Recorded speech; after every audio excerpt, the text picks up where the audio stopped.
MBC 에브리원이라는 방송에서 그 하는 프로그램 가운데 어서와 한국은 처음이지라는 프로그램이 있어요. 언젠가 영국 편이 소개가 되었는데 한국에 거주하는 제임스 후퍼가 자기 친구들을 초청했습니다. 3명의 친구가 왔는데 그 중에는 친구라고 할 수 없는 너무나도 나이가 많은 65세의 데이비드라는 사람이 같이 왔어요. 이 데이비드라는 사람이 누구냐면은 10년 전에 22살 된 아들을 잃은 사람입니다. 그 아들 이름을 롭 건틀렛이라는 아들이었는데 이 에베레스트에 오른 영국 최연소 등반가였고 또 모험가 상을 받기도 한 사람입니다. 알프스의 몽블랑을 등반하는 중에 사고로 그만 생을 마감한 사람이죠.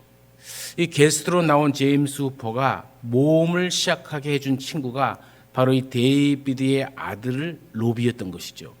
이 데이비드는 아들을 잃고 그 아들의 친구들과 아들이 갔던 모험의 길을 도전하고 또 새로운 모험에 대한 도전을 이 친구들, 아들의 친구들과 같이 하는 겁니다.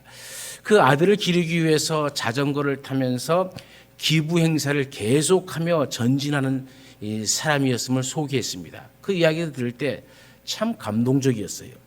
이 롭은 이 세상에서 아버지보다 일찍 생을 마쳤지만은 아버지로 하여금 새로운 시작을 할 수 있게끔 해 주었습니다. 자, 우리 사람들은 언제나 어떤 계기가 될 때 새로운 계획을 세웁니다. 학생들이 이 학년이 올라갈 때나 또 상급 학교로 진학할 때에 새로운 마음으로 공부하겠다는 다짐을 하죠. 대학을 졸업한 학생은 직장 생활을 시작할 때에 또 이 새로운 다짐을 합니다. 싱글로 있던 사람들이 결혼을 할 때는 또 새로운 다짐을 하죠. 우리가 새해를 시작하면서 새로운 다짐들을 몇 해 동안 계속 해오지 않았습니까? 이 외에도 우리는 어떤 특별한 계기가 되어질 때에 다짐을 하고 새롭게 시작하겠다는 이 마음을 많이 가집니다. 그런데 정작 하루를 시작하면서는 늘 새롭게 다짐하고 새롭게 시작한다는 마음으로 출발하는 사람은 거의 없어요. 왜 그런 걸까요? 우리가 한 달은 크게 보고 1년은 크게 보는데 하루는 적게 보기 때문에 그래요. 하지만 하루는 결코 작은 시간이 아니죠. 하루하루가 모여서 나의 인생이 되어지는 것 아닙니까? 하루가 30번 모이면 한 달이 되어지고 한 달에 12번 모이면 1년이 되어지는 것이죠. 결국 나의 인생이 되기 때문에 우리는 하루를 쉽게 생각해서는 안 된다는 겁니다. 보통 사람들은 하루가 당연히 나에게 주어지는 시간이라고 생각합니다. 때로 그래서 일상을 무의미한 반복이라 생각하죠. 하지만 절대 그렇지 않습니다. 하루는 당연히 나에게 주어지는 시간이 아닙니다. 어제도 수많은 사람들이 죽었습니다. 어제 죽은 사람들에게는 우리가 지금 호흡하고 살아가고 있는 오늘 이 시간, 이 하루가 주어지지 않았잖아요. 어쩌면 어제 죽은 수많은 사람들 가운데 우리가 살아가고 있는 이 하루를 더 살고 싶어서 몸서리치며 자기의 재산을 다 내놓고서라도 하루의 생명을 더 연장하고 싶었던 사람들이 얼마나 많았겠습니까? 하지만 그들에게는 오늘이라는 이 하루가 허락되지 않았잖아요. 날마다 떠오르는 해를 보면서 우리는 똑같은 해가 떠오른다고 생각을 합니다. 물론 겉으로 보기에는 똑같이 보입니다. 하지만 똑같은 해가 아니죠. 어제 떠오르는 해는 어제의 시작을 알리는 해였고 오늘 떠오르는 해는 오늘의 시작을 알리는 해입니다. 그러므로 우리는 오늘이라는 이 하루의 시간, 이 시간을 새롭게 시작할 줄 아는 지혜를 얻어야 됩니다. 특별히 어떤 계기가 될 때도 우리가 새로운 시작을 해야 하지만은 날마다 아침에 눈을 뜨면서 새로운 시작을 해야 되는 것이죠. 나의 인생은 매일 잠에서 깨어나는 순간 새롭게 시작하는 하루가 되어지길 간절히 바랍니다. 그래서 영어로 하루는 현재라는 이 말은 프리젠트라고 합니다. 이 말은 선물이라는 의미도 있습니다. 그리고 이 선물로 받은 하루이기에 우리에게 주어진 오늘은 기회이기도 하죠. 이 기회를 어떻게 살릴지, 어떤 식으로 바꾸어 나갈지는 나의 선택에 달려있는 겁니다. 지나온 과거에 대해서 우리가 이러쿵저러쿵 말할 필요가 없습니다. 왜 말할 필요가 없냐면 돌이킬 수 없기 때문입니다. 하지만 과거의 잘못된 삶이 오늘로 계속 이어지게 해서는 안 되는 거잖아요.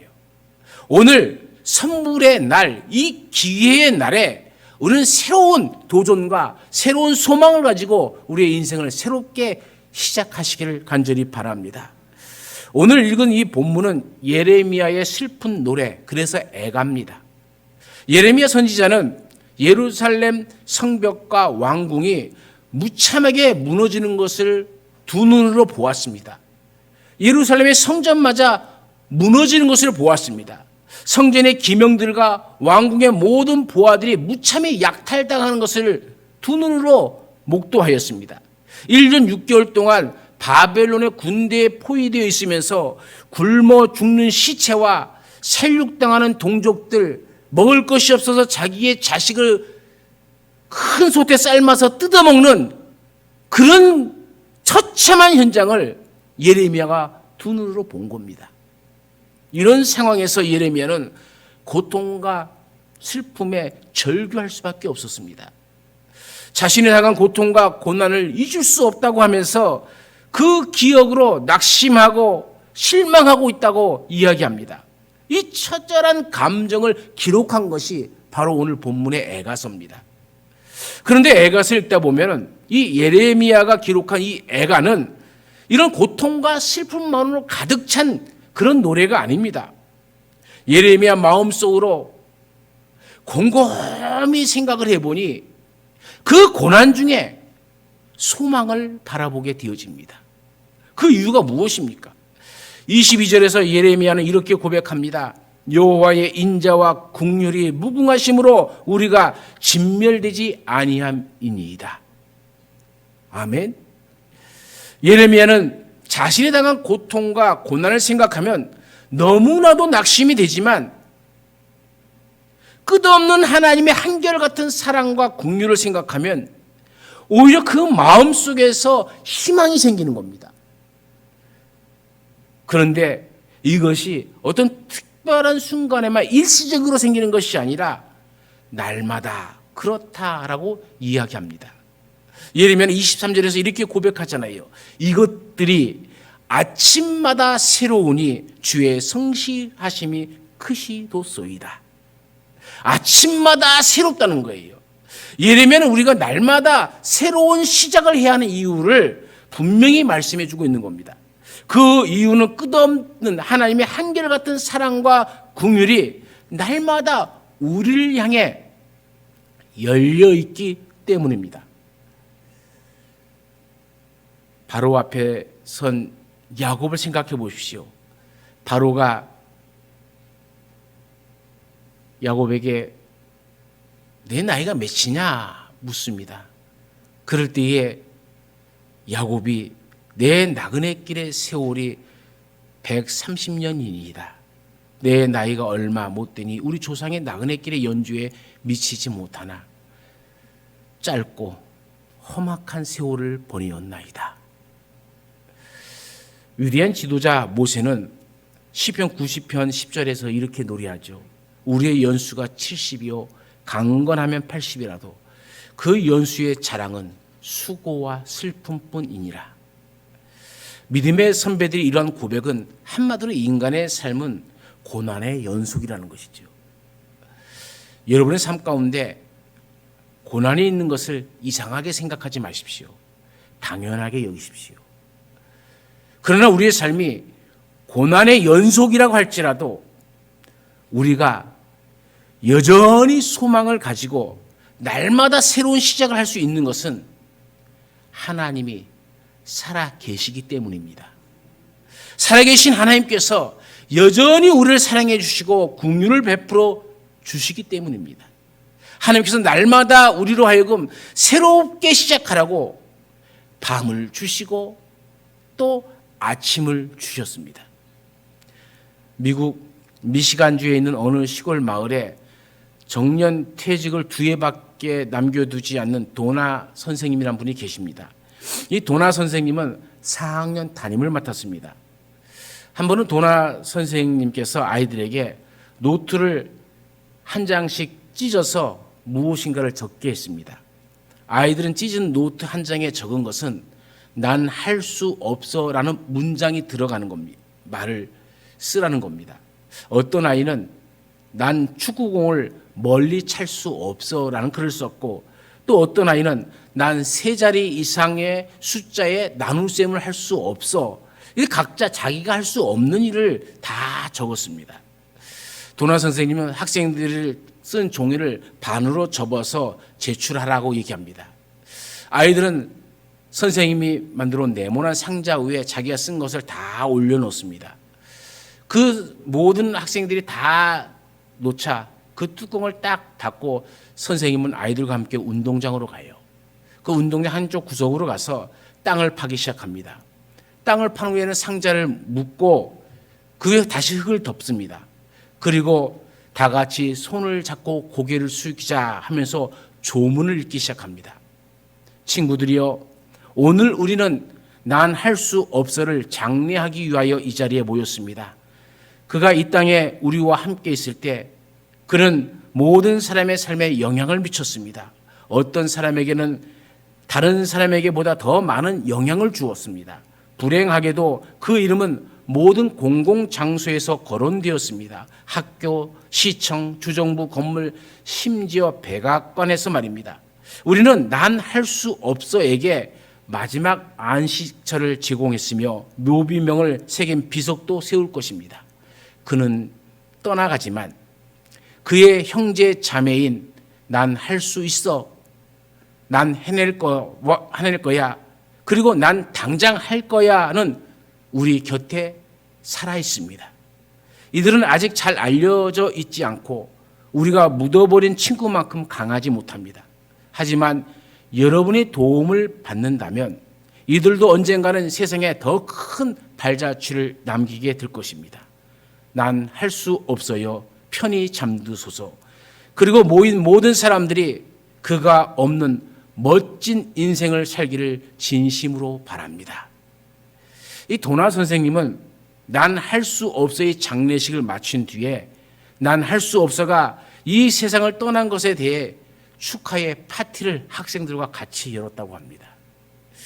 저와 여러분도 난 할 수 없어라고 생각이 들 때마다 이 도나 선생님의 장례식을 떠올렸으면 좋겠습니다. 뿐만 아니라 여러분의 삶 속에서 난 할 수 없어를 장례 치를 수 있기를 간절히 축원합니다. 우리는 날마다 의미를 부여하고 새로운 하루를 시작해야 됩니다. 같은 일을 하더라도 또 새로운 마음으로 새롭게 시작하는 것이죠. 이렇게 우리가 아침마다 새로운 시작을 하기 위해서는 그 첫 번째로 우리가 하나님을 바라봐야 됩니다. 인자와 긍휼이 무궁하신 하나님을 바라보시길 바랍니다. 19절부터 22절에 내 고초와 재난 곧 쑥과 담즙을 기억하소서. 내 심령이 그것을 기억하고 낙심이 되오나 중심에 회상한즉 오히려 소망이 싸움은 여호와의 자비와 긍휼이 무궁하심으로 우리가 진멸되지 아니함이니이다. 여러분, 이 기도는 예레미야가 누구에게 한 겁니까? 그냥 외치는 말이 아닙니다. 그냥 속 답답해서 들에 나가서 부르짖는 것이 아닙니다. 기도입니다. 하나님 앞에 올려드리는 기도입니다. 예레미야는 고난에 집착하지 않았습니다. 그는 눈을 들어 하나님을 바라보았습니다. 내 고초와 재난 즉 쑥과 담즙을 하나님 기억하옵소서 기도를 합니다. 이스라엘은 바벨론 나라에 멸망을 당했습니다. 젊은이들은 나가서 싸워도 죽고 믿음직한 남편은 바벨론 사람들의 포로로 잡혀갔습니다. 남은 사람은 어린애와 여자들, 노인들밖에 없습니다. 붙잡아 가봐야 쓸데도 없는 사람들은 그 땅에 두고 쓸만한 사람들을 다 잡아가 버렸죠. 나라는 망했고 가정은 파탄되었고 붙잡혀간 남편은 언제 들어올지 다시 돌아올지 기약이 없습니다. 이쯤 되면 망해도 폭삭망한 거죠. 바로 이때 예레미야는 나의 고초와 재난을 하나님 기억하옵소서라고 기도합니다. 여러분, 쑥물을 마시면 얼마나 쓰고 괴롭습니까? 더구나 담즙, 이 곰의 쓸개는 얼마나 씁니까? 바로 이 자기의 고난, 이 유대 민족의 고난을 이렇게 표현한 겁니다. 사람들은 이제 모든 것이 끝장났다고 생각합니다. 그러나 예레미야는 어떻게 합니까? 예레미야는 그런 가운데 오히려 소망이 있다라고 얘기합니다. 힘을 내라고 얘기합니다. 왜냐하면 여호와의 인자와 긍휼이 무궁하시기 때문이다. 무궁하시기 때문에 완전히 망했다 싶은 상황 속에서도 소망을 가지게 되어집니다. 이것이 바로 믿는 사람들의 자세입니다. 우리에게는 하나님이 있습니다. 즉 믿는 바가 있습니다. 그래서 우리는 이제는 끝이 났다고 하는 고난 중에서도 소망을 가지고 살아야 합니다. 믿지 않는 사람은 고난 자체만 보기 때문에 실망하게 되어집니다. 그러나 믿는 자는 고난 뒤에서 양손에 인자와 긍휼을 들고 계시는 하나님을 바라봅니다. 그러므로 우리에게는 얼마든지 소망이 있습니다. 여러분, 인자라는 말이 무슨 뜻입니까? 원문에 보면 이 인자라는 말을 헤세드라는 말을 썼습니다. 이 헤세드는 인자라는 말도 되지만은 원래 주로 은혜라는 말로 씁니다. 본문에 인자라는 말도 은혜라는 말과 똑같은 헤세드로 기록되어 있습니다. 또 긍휼은 무슨 말입니까? 자궁 속에서 나온 아이를 바라보는 그 어머니의 마음, 그것이 긍휼입니다. 그래서 슬픔, 애통, 자비, 은혜, 사랑, 그런 모든 의미를 담고 있는 단어입니다. 이 긍휼이라는 것은 자신이나 타자의 현실을 올바르게 직시하고 그 상태를 사랑하는 마음으로 함께 슬퍼해주고 애통해주고 자비를 베푸는 마음입니다. 이 자비와 은혜의 필연성을 다시 말하면 공감해 주는 겁니다. 입장을 바꿔놓고 생각해 본다는 뜻이죠. 바꿔놓고 생각해 보면 이해 못할 것도 없고 용서 못할 것도 없고 못 도울 일도 없는 것이죠. 그게 바로 긍휼이라는 뜻입니다. 하나님이 우리의 입장에서 생각해 주고 우리를 용서해 주시고 우리를 친히 도우신다는 거예요. 그래서 한 손에는 인자와 한 손에는 긍휼을 가지고 우리를 바라보고 계시는 하나님이 살아계신 나의 아버지인 줄로 믿습니다. 그 하나님께서 믿는 자를 도와주실 줄로 믿습니다. 은혜와 긍휼로 우리를 건져주실 줄 믿습니다. 믿음이라는 것은 바로 그 하나님을 바라보는 것입니다. 예레미야가 그 많은 고난과 고통 속에서도 다시 날마다 새롭게 시작할 수 있었던 이유는 하나님을 바라보았기 때문이죠. 그래서 24절 하반절에 뭐라고 얘기합니까? 그러므로 내가 그를 바라리라. 하나님을 바란다. 그 얘기입니다. 예레미야가 환경을 바라보고 사람을 바라보았다면 그런 날마다 새로운 시작을 할 수 없었을 겁니다. 좌절하고 절망 가운데 놓여 있었겠죠. 하지만 하나님을 바라보았기에 다시 소망을 가지고 새롭게 시작할 수 있었던 겁니다. 하나님을 바라보라는 것은 하나님을 생각하라는 겁니다. 아침에 일어나서 제일 먼저 하나님을 생각하십시오. 힘들고 어려운 순간에 제일 먼저 하나님을 생각하십시오. 그러면 하나님께서 다시 일어설 수 있는 새 힘과 용기를 주실 줄로 믿습니다. 하나님은 우리의 소망이시기 때문입니다. 하나님은 우리의 아버지 되시기 때문입니다. 하나님은 졸지도 주무시지도 아니하시고 우리를 지켜주시기 때문입니다.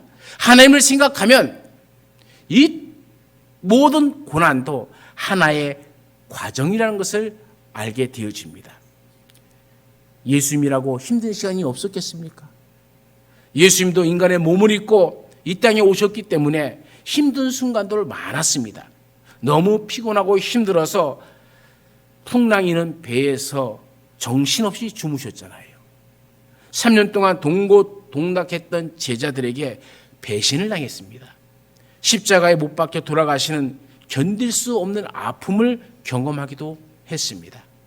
하지만 예수님은 그 모든 고난과 아픔의 순간에도 하나님을 생각함으로 견디어내셨습니다. 견디어내셨을 뿐만 아니라 하루하루를 새롭게 시작할 수 있었습니다. 오늘도 우리를 지켜보시는 그 하나님을 바라보시기를 바랍니다. 그러면 우리의 낙심 가운데 소망을 가질 수 있습니다. 오늘 하루의 삶을 새롭게 시작할 수 있습니다. 오늘도 하나님의 이 인자와 긍휼을 바라보면서 소망을 가지고 새로운 하루를 시작하시기를 간절히 축원합니다. 두 번째로는 감사와 찬양으로 하루를 시작하십시오. 예레미야는 고난 가운데 낙심하고 있다가 날마다 자신을 향한 한결같은 하나님의 사랑과 긍휼을 느끼면서 감사했습니다. 그래서 예레미야는 아침마다 새롭다고 하면서 주의 성실하심을 찬양하고 있습니다. 예레미야는 날마다 감사와 찬양으로 하루를 시작했다는 얘기입니다. 어제 아무리 힘든 고난과 고통이 있으다 할지라도 자고 일어나서 새로운 하루를 맞이할 때 생명 주셔서 새로운 하루를 시작하게 하심을 감사하시길 바랍니다. 저는 새벽 기도를 인도하기 위해서 예배당에 올라와서 이 강대상에서 무릎 꿇고 제일 먼저 하는 기도가 있습니다.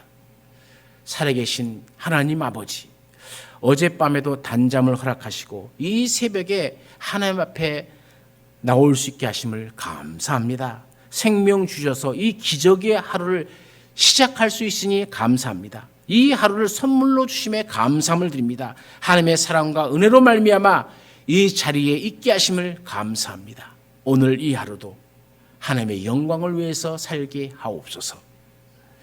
여러분이 새벽 기도의 자리가 아니더라도 하루를 시작하는 그 자리에서 저와 같은 기도를 하나님 앞에 올려드리고 시작하시기를 간절히 축원합니다. 하나님께서 저와 여러분에게 이 하루를 주신 것은 기적이요 하나님의 선물입니다.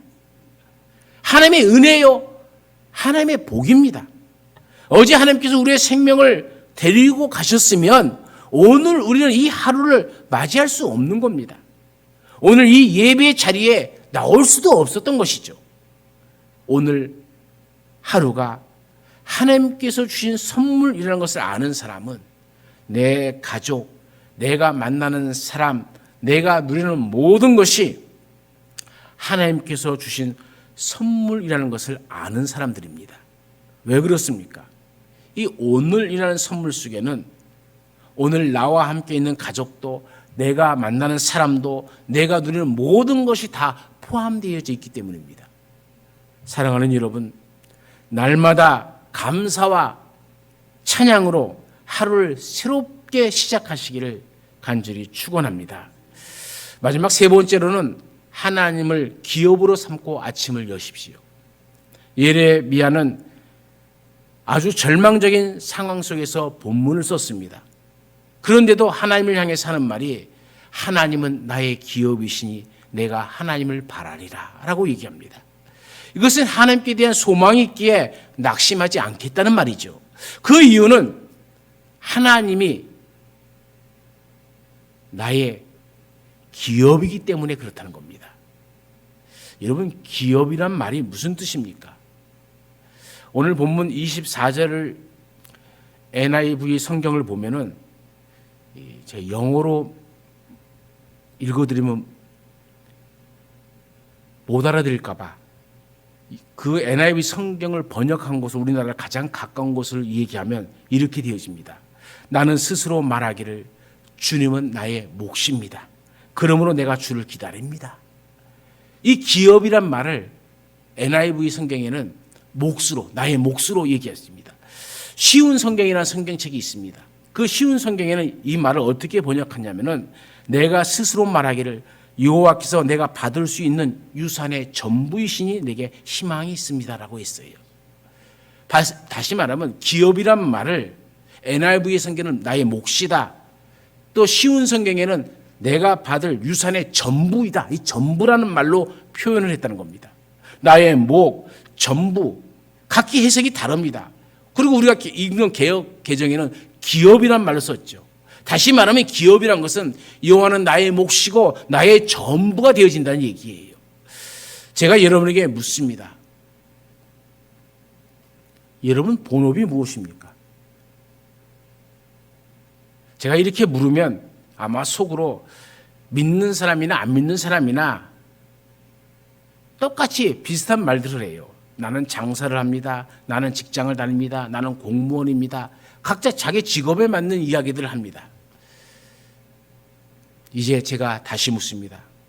우리가 먹고 사는 일터가 본업이라면 그것이 장터이든 회사이든 그것이 본업이라고 할 때에 그러면 믿음은 무엇입니까? 여러분, 믿음은 무엇입니까? 믿음은 우리의 본업입니까? 아니면 부업입니까? 만약에 믿음이 우리에게 부업이 되면 그것은 큰 변이 납니다. 왜냐하면 부업이란 것은 시간이 있으면 하고 하기 싫으면 그만두는 것이죠. 그게 부업입니다. 해도 되고 안 해도 되고 하든 안 하든 아무 상관도 없고 괜찮은 것, 그게 부업이에요. 그러나 본업이란 것은 나와 직결되고 나의 삶과 죽음과 직결되고 성공과 실패가 직결되어 있기 때문에 나에게 있는 시간, 재산, 건강, 노력을 모두 다 투자하는 것이 본업이죠. 그래서 본업이 성공하면 성공한 인생을 살아가는 것이고 본업이 실패하면 내 인생도 실패하고 마는 것이죠. 다시 말하면 내 운명과 함께하는 것, 이것이 바로 본업이라는 얘기입니다. 그런데 우리가 세상에서 밥 벌어먹는 생명을 본업으로 생각하고 믿음을 부업으로 여긴다면 그것은 매우 잘못된 것입니다. 성공같이 보이나 실패입니다. 믿음이 우리의 본업이 되어야 되는 것이죠. 하나님을 위해서 우리가 시간을 내야 한다면 하나님을 위한 시간을 먼저 드리고 하나님을 위해서 무엇을 바쳐야 한다면 먼저 제일 좋은 것을 하나님께 드리는 것. 그래서 하나님이 제일 하나님 중심, 하나님 먼저 이런 믿음을 가지고 살 때 그 믿음이 잘 되고 그 믿음이 잘 될 때에 우리 자신이 잘 되어지고 우리 인생이 잘 되어지고 또 참된 성공이라고 할 수가 있는 것이죠. 하나님이 실패하는 것을 여러분 보았습니까? 하나님께 투자하는 것은 전부 믿음을 위한 투자입니다. 그래서 예레미야는 하나님은 나의 기업이십니다. 나의 전부이십니다. 나의 몫입니다라고 고백을 하는 것이죠. 우리가 예레미야처럼 하나님을 본업으로 삼고 그 믿음 자체를 본업으로 삼을 때 그 사람에게는 훈련과 시련이 와도 희망이 있고 소망이 날마다 새롭다는 그런 말씀이죠. 우리 모두는 믿음 혹은 하나님을 본업으로 삼아서 어떤 고난 중에서도 날마다 우리의 소망이 새로워지기를 간절히 축원합니다. 미국인들이 가장 존경하는 대통령은 링컨 대통령입니다. 링컨은 가난한 집에서 태어나서 평생에 걸쳐서 실패와 마주쳐야 했던 사람이죠. 8번이나 선거에서 패배했고 2번이나 사업에 실패해서 신경쇠약증으로 고통을 받았던 사람입니다. 수없이 중단하고 포기할 수 있었습니다. 그러나 그는 포기하지 않았어요. 그는 하나님을 바라보고 다시 시작했습니다. 그래서 미국인들이 가장 존경받는 대통령이 되었습니다. 그 링컨이 한 말 중에 이런 말이 있어요. 내가 걷는 길은 험하고 미끄러웠다. 그래서 나는 자꾸만 미끄러져 길바닥 위에 넘어지곤 했다. 그러나 나는 곧 기운을 차리고 내 자신에게 이렇게 말했다. 길이 약간 미끄럽긴 해도 낭떠러지는 아니잖아.